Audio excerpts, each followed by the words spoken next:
Welcome to Take Command, a Dale Carnegie podcast, the show where we seek to uncover what leadership means in today's world. I'm Joe Hart, CEO of Dale Carnegie, and we will be talking to diverse leaders with stories to tell across various industries to help unlock your potential for success. We will be sharing real-life insights into leadership, which in turn can help spark the next level of your growth as a leader. Today's guest is a transformative leader who believes in the power of creativity and technology to fuel futuristic, successful companies. With a leadership track record of empowering innovation, he has served as the dean of 2 medical colleges, led multiple healthcare centers, and has been named Fast Company's 100 most creative people in business and ranked number 2 on Modern Healthcare's most influential people in healthcare. We're excited to welcome the president of Jefferson University and CEO of Jefferson Health, Dr. Stephen Klasko. So Stephen, it's great to see you again. Thank you for being with me today. Thank you, Joe. And just want to congratulate you. If there's ever a time that we needed lifelong, holistic leadership lessons, now is the time. And I think that's what you and Dale Carnegie have been all about. Well, thank you. Thank you so much for that. And certainly you fit perfectly into our ideal of what a great inspirational, transformative leader is. So really looking forward to the conversation. You and I had a chance to talk a couple of weeks ago. You have a fascinating background, not just in terms of what you're doing right now as a CEO and leading a health system and a medical school, but also you were a DJ. You still kind of incorporate that into what you do. Share a little bit about your background and what led you to the role you're in today. I've lived a lot of lives. And I think, one of the things that I told people that I have a chance to mentor is please don't plan your future. It's a great thing about life. If you don't plan it and you just move forward and succeed in what you do and fail in a few other things, it's exciting to see where you might end up. I did start as a DJ, and as somebody reminded me, a 25-year-old, that was when DJs made less than doctors. So I might have been better off staying in that. But I think probably the defining moment for me, I'm an obstetrician, delivered about 2,000 babies in Allentown, Pennsylvania. And, I had my first aha moment back in the 1980s. 97% of OBGYNs were male. Number 1 performed procedure in this country was hysterectomy. Number 2 was C-section. And I happened to be listening to, as I remember, an old male OBGYN talking about hysterectomy and saying, when a woman has a small fibroid or a small tumor, just take out the uterus because after childbearing, she doesn't need it. Students are all writing that down, and I happened to be at Barnes & Noble, and 4 of the top 10 nonfiction bestsellers were What My Hysterectomy Did to Me, The Hysterectomy Hoax, How a Hysterectomy Ruined My Life. So I left my job as a private practice obstetrician and literally started to look into psychological and sexual effects of hysterectomy, got a couple patents about what we now use to avoid hysterectomy. So I think that was a defining moment in some ways of what I now call the no limits approach, get away from the art of the possible and look at the art of the impossible. That's what I tell my students at commencement every year.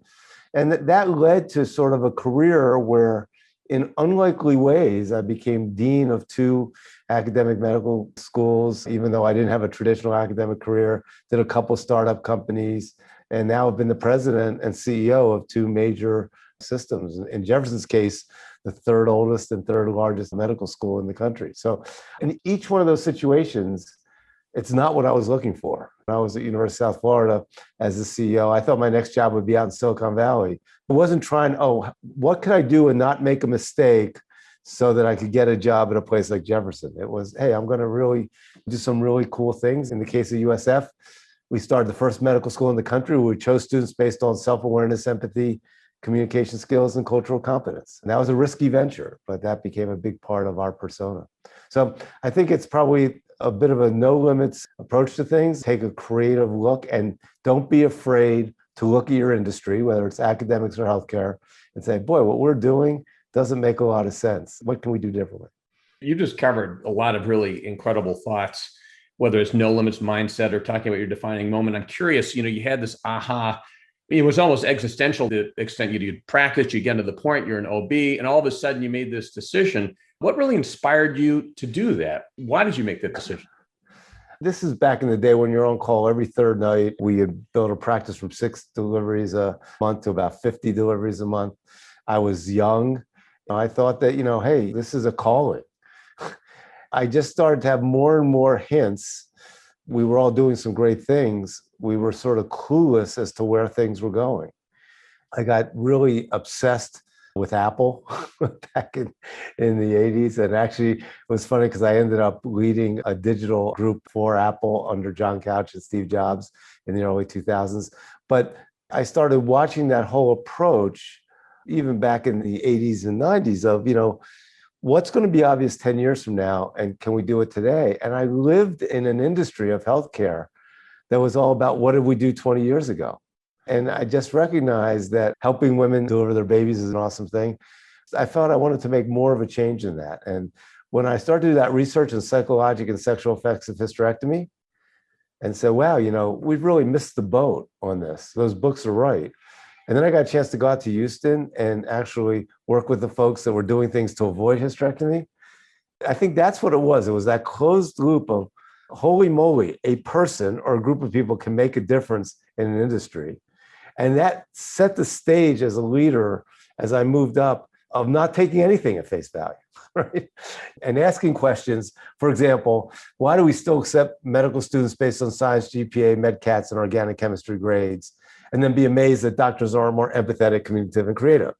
And then I get somebody say, well, that's because if you can memorize 19 reasons somebody has jaundice and Dr. Hart can only memorize 15, you're a better doctor. I say, yeah, but now there's computers that can tell me those 19.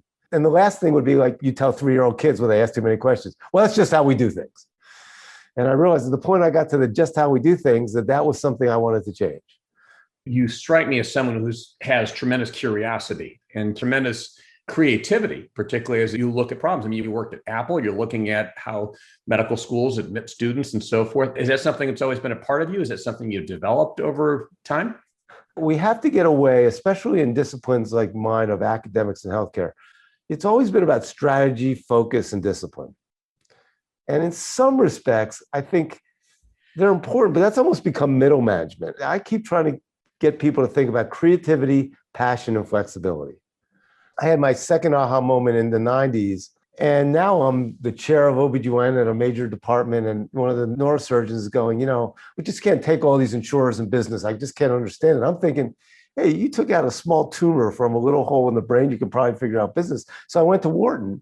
When I graduated from Wharton and got my MBA, I got almost $1 million grant to look at what makes doctors different than, depending on the audience, either other people or normal people, and how we handle change. And here's what we found, Joe. We found that the way we select and educate docs, we've joined a cult around 4 biases: an autonomy bias, a competitive bias, a hierarchy bias, and a non-creativity bias. So I got obsessed on the non-creativity piece because we're as creative as anybody else. But here's what happened. When I ask people like you, or I ask entrepreneurs, what got you to where you are? Creativity was number 1, 2, or 3 in about 95% of the cases. When we asked doctors, it was less than 10%. It was strategy, focus, discipline. It was all the things that they need to do at 3 o'clock in the morning when they're deciding whether or not to deliver a baby, but all the wrong things to do as you're thinking about the world at large. At Jefferson, for example, we're the first medical school in the country that has an MD Master's in Design.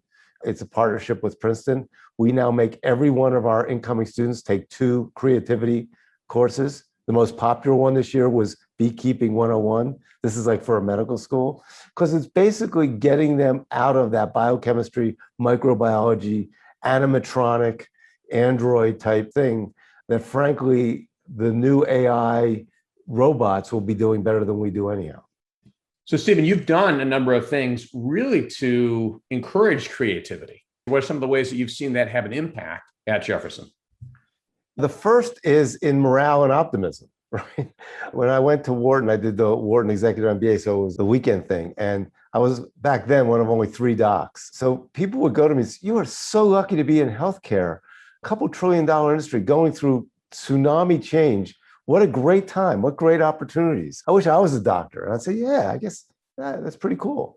Then I'd go to the OR lounge that Monday morning, before my cases, listen to doctors go, healthcare really stinks. I'm telling my kids not to go into it. It was great 20 years ago. Now everything's changing. So the same inputs, but they believed that they were autonomous, competitive, hierarchical creatures, that if things changed, by definition, would be bad for them. Whereas the Wharton folks believed they were creative And wow, what a great opportunity to change. So what did it do for us? In our pandemic response at Jefferson, we had the most amount of COVID patients, unfortunately, of anybody in our region. We had a 0.8% employee infectivity rate, one of the lowest in the nation. A lot of that was just good old-fashioned project management, frankly, and being prepared with PPE and pandemic preparedness. But a lot of that was just incredible, not one-size-fits-all creativity. Everything from 3D printing nasal swabs when we ran out of them because we have a design studio. We merged an academic medical center with the #3 fashion design university in the country. So our fashion design students were creating these masks for morale. To my nurses, we had sort of a contest for who could, among the nurses in the middle of COVID surges, respond to the Sierra song Level Up. And then we won a national contest and our nurses were on Ellen. The fact that we were creatively built to have fun, we'd always communicated fun, that when a tragedy and this horrible, horrible thing happened, nothing was fun. It was a war. But folks really took that to the next level. And then it also gets your mind thinking differently. So if you remember back in the original surge, no visitors could come to hospitals because we wanted to protect PPE.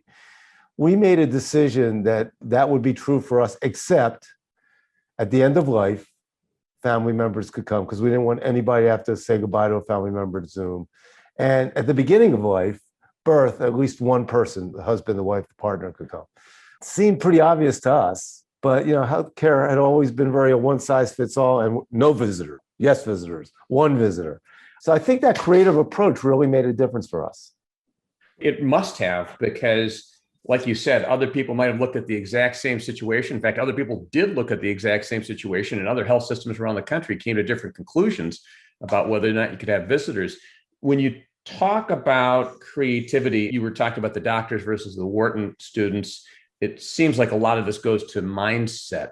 Did you have any difficulty encouraging people to adopt a creativity mindset, or what lessons did you have around how to encourage creativity in an organization? Missions matter, right? You teach that, whether it's a personal mission or corporate mission. We have 5 academic medical centers in Philadelphia, and everyone had pretty much the same mission. We'll be the premier academic medical center in Philadelphia. Well, first of all, nobody really cares about that other than you and your mom. And how do you define that anyhow?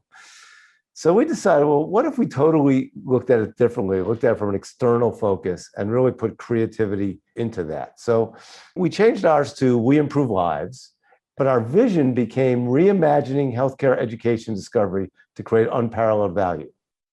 Reimagining is actually in this 196-year-old entity's vision. And then it was interesting, Joe, we wanted to simplify our values. A lot of people do values, they have the same 25 things. We put everything under 3 values: do the right thing, put people first, and be bold and think different. And to your point, here's what happened. I would meet with the chairs, I'd meet with the deans, tell me how you're doing our values. And they tell me what they were doing to do the right thing or put people first, and they stop. You get a 67%. If you remember back to grade school, that's not a great grade. Oh, you were really serious about that? Be bold and think different? So what they started to do is literally, if they weren't wired that way, they would try to find, somebody in their department that really was thinking differently. And all of a sudden they encouraged that. And then probably the biggest thing I did was my first State of the Union. I said, here's the 6 things I said I do the first year I got here. Here's 3 that I think turned out pretty good. These 2, I don't know what I was thinking. I must have been on drugs or something because that really failed. And this one we'll have to see. I probably got 50 texts or emails from faculty members or whatever. The first time that Jefferson president ever admitted that they had an idea that didn't work. But I think more importantly was that people said, well, I can do that in my department and I can take a risk. And then we started, wearing these Jefferson No Limits hats because we'd always been this very cute and cuddly place. Our reputation was Jefferson's a great place to get care, but it's where good ideas go to die. So I had to really, really, really overcome. We weren't even at an even playing field. We were the most risk-averse place. I had to really set the stage that this was really going to be a new Jefferson. So what you're talking about is a huge thing. It's a cultural change. And these are among the most challenging leadership issues that we can face. I'm sure it wasn't a straight line. It was easy. It must have been hard. So what were some of the things that were hard that you confronted? And what are some of the strategies that you had that helped you overcome those? There's always the line between crazy and visionary. I had been here for 3 months.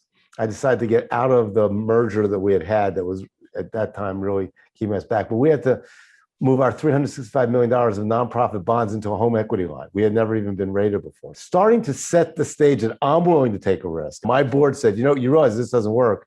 You're going to be the shortest tenured president in the history of the United States. So that sends a signal. Some of it, Joe, was brute force.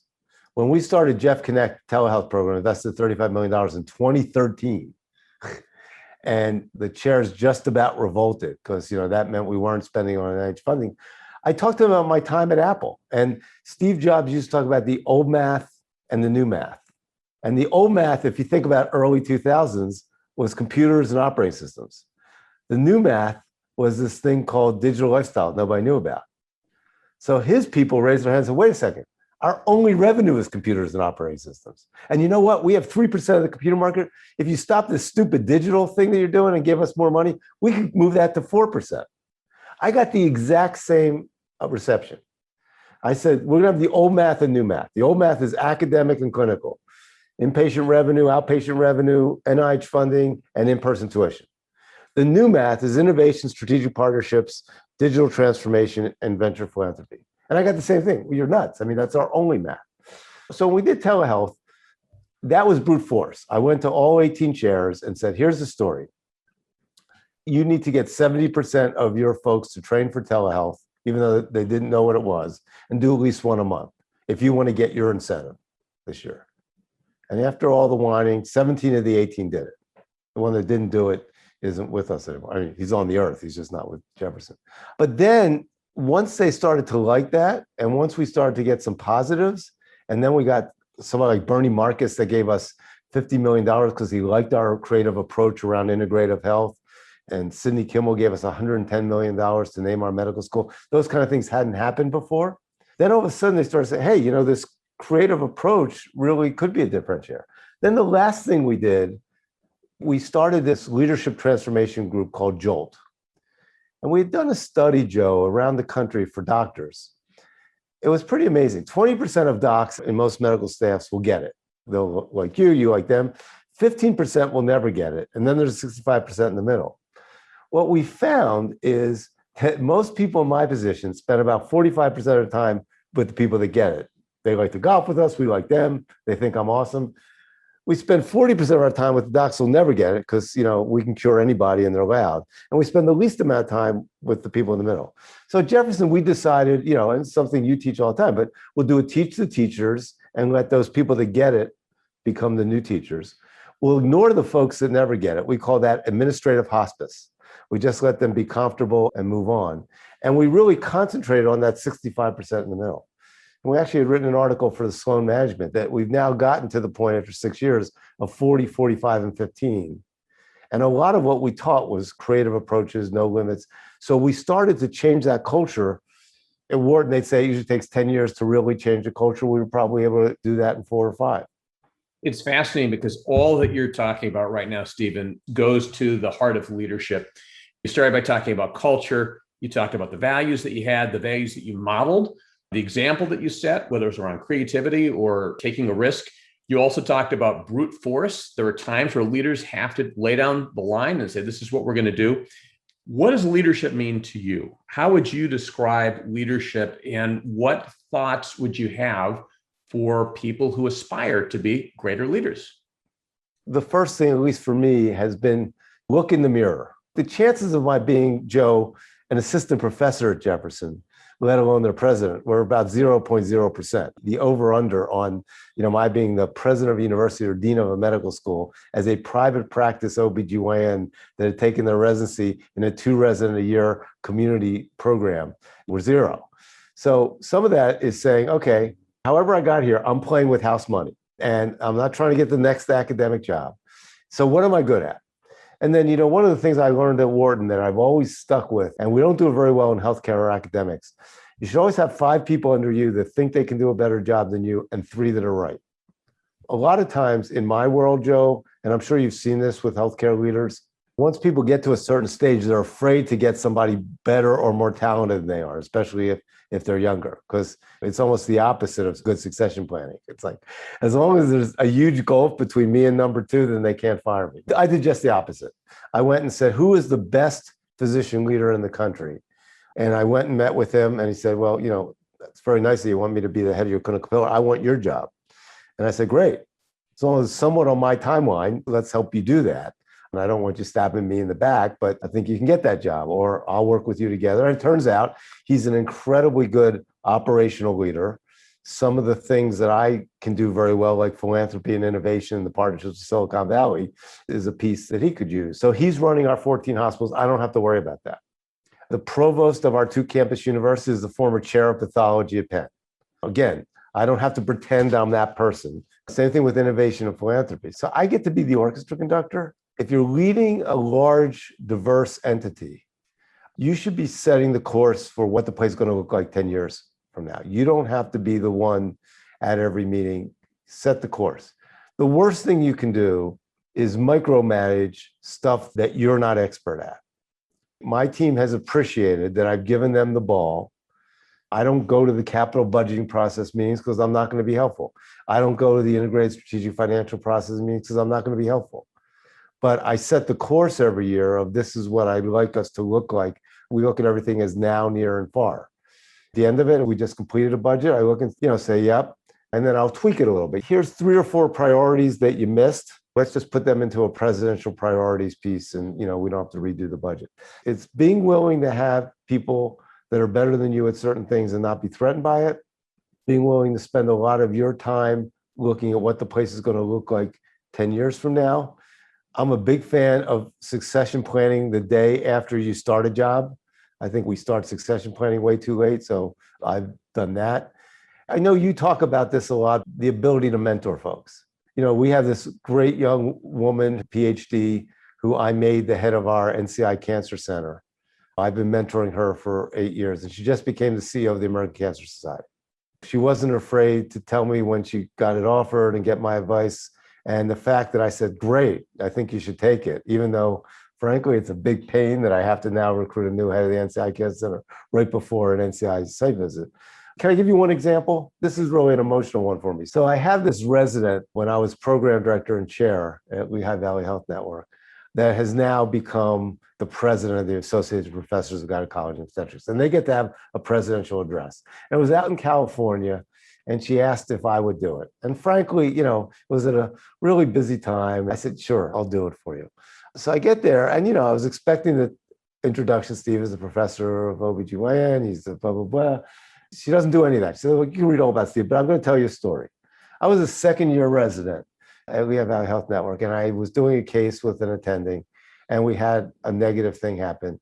I think it was actually him, but he just really yelled at me. He said, you're incompetent. You should be going to family practice. Shouldn't be an OBGYN. And this is at a time in the 80s that it was tougher for women surgeons. So I had the next case. It was a very difficult case. I was doing it with the chief resident.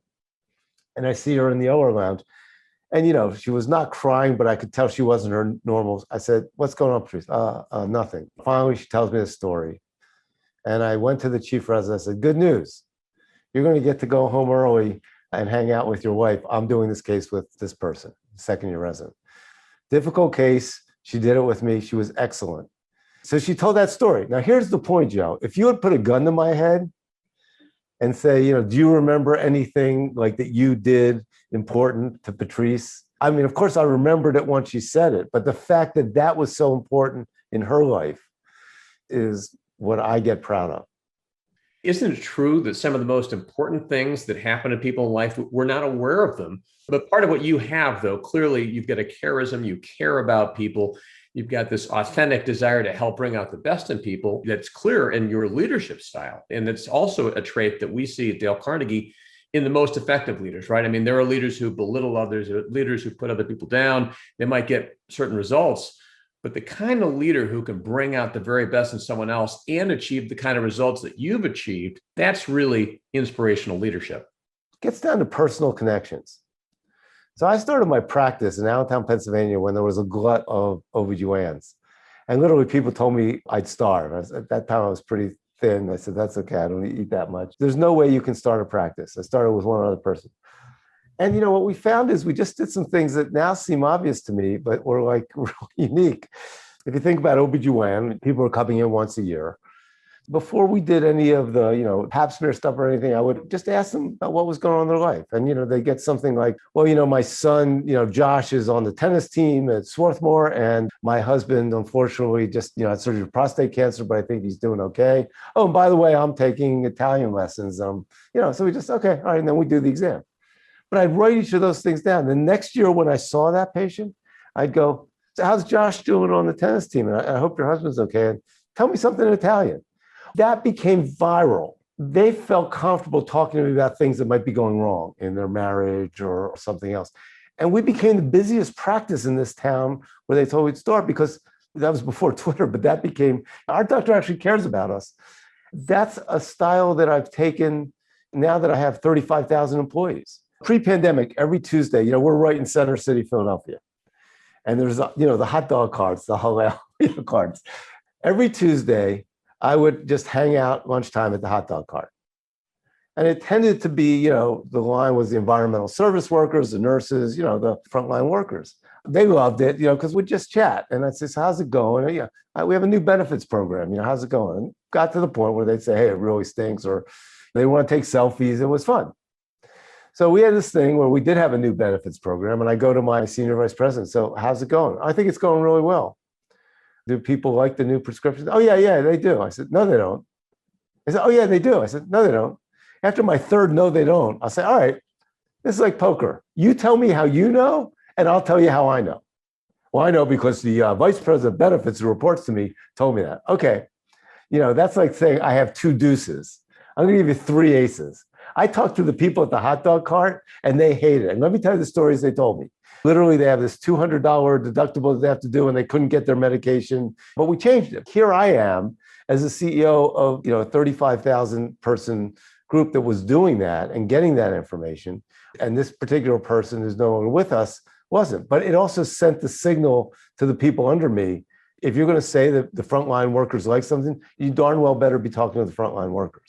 Well, you clearly are, and you're unassuming, and you're listening, and you are demonstrating a level of caring, and clearly a level that got people confident and comfortable telling you the truth, which is one of the hard things of leadership, right? I mean, sometimes you get to a certain point, and are people going to tell you the truth? But you've been able to get that. I like to use the word over communication, especially when things are tough. It's not as important, the medium, as that you're consistent. So think about COVID. I couldn't go out and hang out at the hot dog cart because hot dog cart wasn't there. Since I'm not practicing anymore, people didn't want me going and roaming the halls because that was just one more PPE. So I got into this thing. Literally, we did a Friday letter or Friday video. But here's the thing. It wasn't a Friday letter of, this is what we did. It was both an informative and a fun Friday letter. But most importantly, I took what is my passion, which is music, and we would do the Friday playlist. It would hit a lot of themes, right? Anywhere from during the racial unrest and injustices that we're seeing. I would go back to my DJ days and go back to things like the Staple Singers. I'll take you there, talk about where some of that happened. Since I'm older than a lot of the people that I was communicating with, talk about things like the Impressions and albums they did, like This Is My Country. But then we would also have some fun stuff like, all right, look, at some point you're gonna have to start dating again for those of you who are interested in doing that. So play a little Roberta Flack, First Time Ever I Saw Your Face, because at some point you're gonna be Zooming with somebody that's been on a mask. And that became something people look forward to. And literally that became, people would send us suggestions. And then we started to have people actually, these talented people that did songs for Jefferson that we would put on the communication.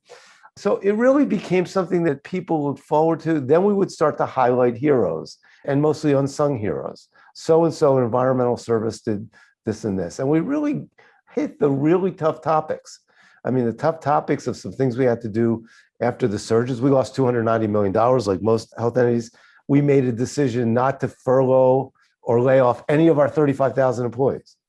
But then we had to make some changes in benefits. And I was very honest with them. I said, look, yes, you're going to take a 1 year, including me, I'll take a disproportionate amount of hit on this, but that means the person next to you will still be employed. We made a conscious decision to keep everybody employed and have us all, starting top down, take a little bit of a hit for a year. That was a whole lot better than if I had just done that or not explained why we were doing things. So I think it's been honest, it's been transparent. If somebody has something negative to say, sometimes I'll put that in the communication without the name. Here's what somebody said. Let me tell you what I wrote back to them. So it gives people the feeling, what I've heard from them, it's almost like every Friday you're doing an attaboy or an attagirl. And then the playlist is really sort of fun because you gave us the history around it. I do think that putting that personal piece in and adding that passion matters. It clearly has made a huge difference in terms of how people are engaging at Jefferson. As I look and listen to all that you've shared, Stephen, you have, so many qualities. You've shared such rich insights. One quality that I see in you that connects to a lot of things is a self-confidence, a conviction. It's a lack of fear, right? So you talked about hiring people who might otherwise threaten other leaders, but you say, no, I want these leaders. You talked about not planning a career. Some people really try to plan everything down methodically because they're worried about what about this and so forth. But you're living in a way that demonstrates a tremendous amount of confidence. What advice would you have for people who maybe aren't where you are yet? They have fear, they've got insecurity. So you talk about someone who's surrounded by people and maybe they feel threatened by those people, or you talk about somebody who is afraid if they lose their job that it might be catastrophic and then they're not going to be able to recover. What advice do you have for people around building themselves up, building their confidence, and overcoming fear?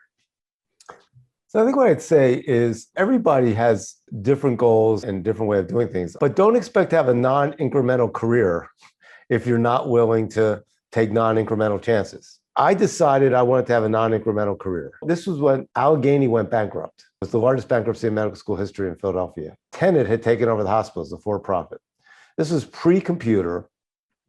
I wrote the head of Tenet a 6-page letter of why he needed me. I said, you're going to be clueless around the academic piece, and I've got a piece of both. So they actually invited me down. That wasn't the right job for me, but the dean at that time of the medical school said, I need you. Talk about no limits approach. I took over CEO of the practice group of a group that was losing $120 million that had just been bankrupt.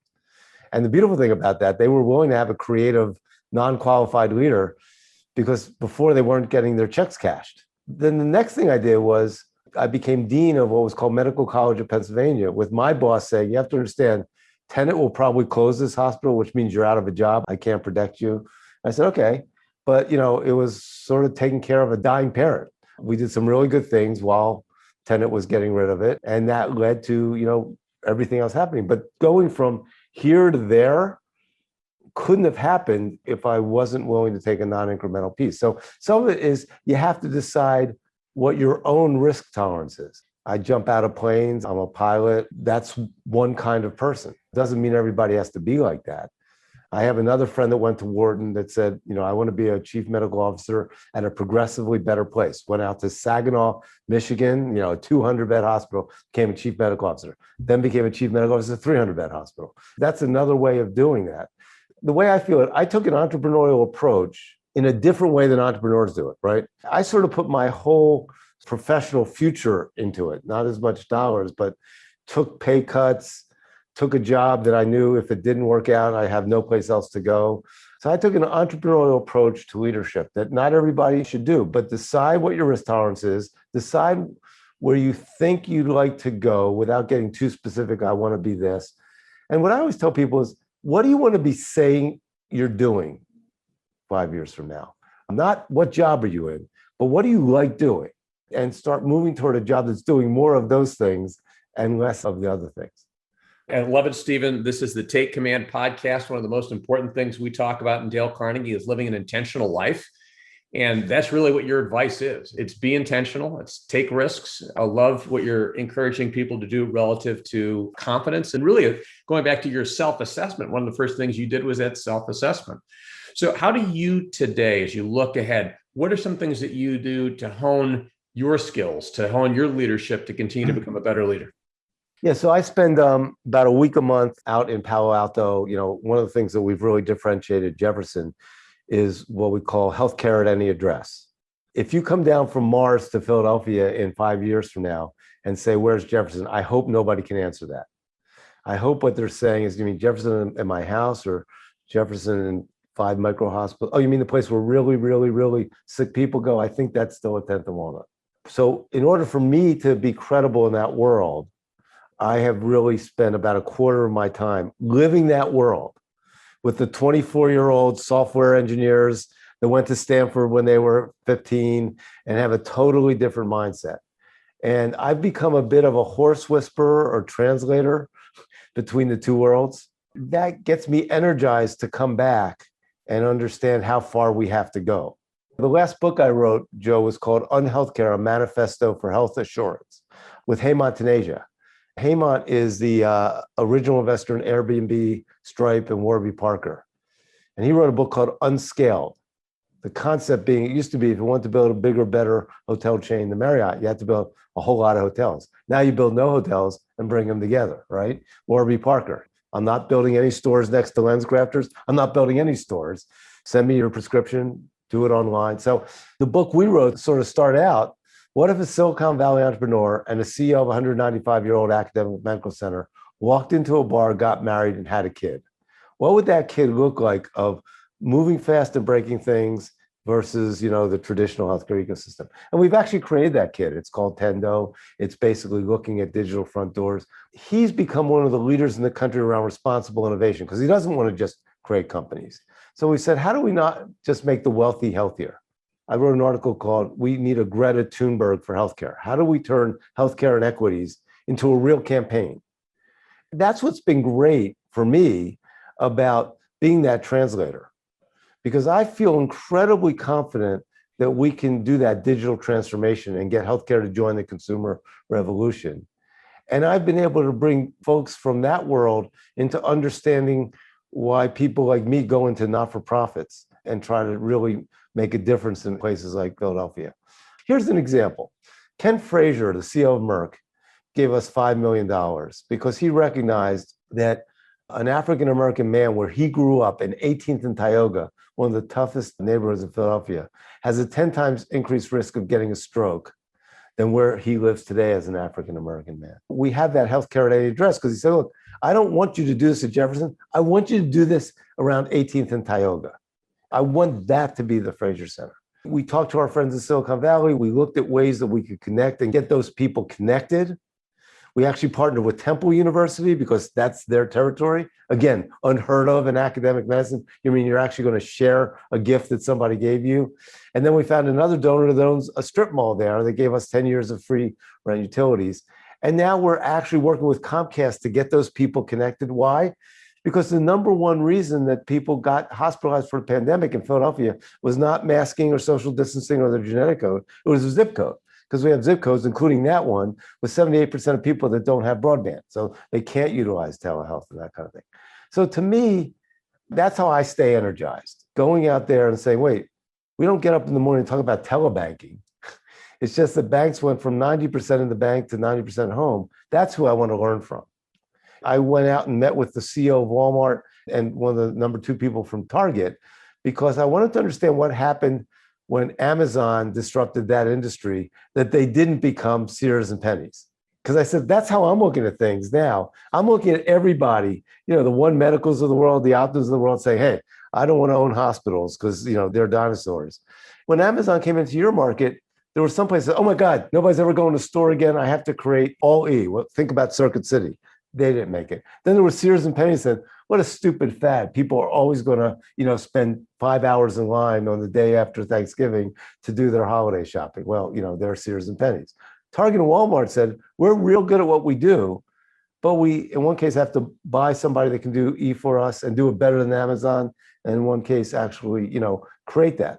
That's what I want to be. I want to say, if you have pancreatic cancer, coming into Thomas Jefferson University Hospital is one of the best places in the country to be. And by the way, you're not going to care how big the TV is or what the food is or what our digital strategy is. But for those 97% of people in Philadelphia that wake up and say, I'm not a diabetic patient or I'm not a congestive heart failure patient, I'm a person that would like to be able to get through my day without thinking about my diabetes or congestive heart failure, I want to be your partner. so that when you get sick, you're not going to go up and down the expressway to see who has the coolest billboard.